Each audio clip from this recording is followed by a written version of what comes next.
কারণ সিআর মানে calorie restriction.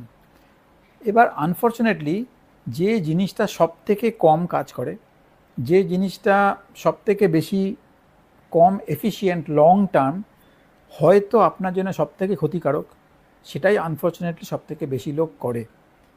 সবাই করে ক্যালোরি রেস্ট্রিকশন। সবাই বলে এটাতে কত ক্যালোরি আছে, এটা তাহলে খাবো না।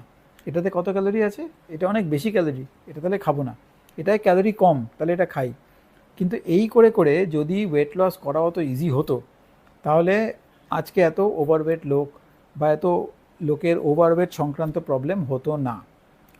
বাট ক্যালোরি রেস্ট্রিকশন একটা কনসেপ্ট, যে কেউ ক্যালোরি রেস্ট্রিকশন করলে তার ওয়েট লস কিছুদিন হবে, প্রবলেম হবে এটাকে লং টার্ম সাস্টেন করা। আপনি যদি যখনই আপনার খিদে পায় তখন যদি আপনি যা খাওয়ার কথা আপনি তার 25% খান, আর কম ক্যালোরির জিনিস খান, আর না খেয়ে খেয়ে জল খেয়ে খেয়ে পেট ভরান, তাহলে একটু বাদেই আবার খিদে পাবে। আর কতক্ষণ আপনি না খেয়ে থাকতে পারবেন? তারপরে দুর্বলও হয়ে যেতে পারেন, তারপরে আপনার ম্যাল নারিশমেন্টও হয়ে যেতে পারে, বিকজ আপনি খুবই কম ক্যালোরি খাচ্ছেন। যেমন একটা খুব চলেছিল স্পেশাল কে, আমি ঠিক শিওর না ইন্ডিয়াতে এটা চলেছে কিনা, বাট ইংল্যান্ডে এটা খুব চলেছে, স্পেশাল কে অফার। মানে আমি নাম নিচ্ছি আনফর্চুনেটলি, আচ্ছা নাম নেব না। কে খুব ফেমাস একটা কর্নফ্লেক্সের ব্র্যান্ড।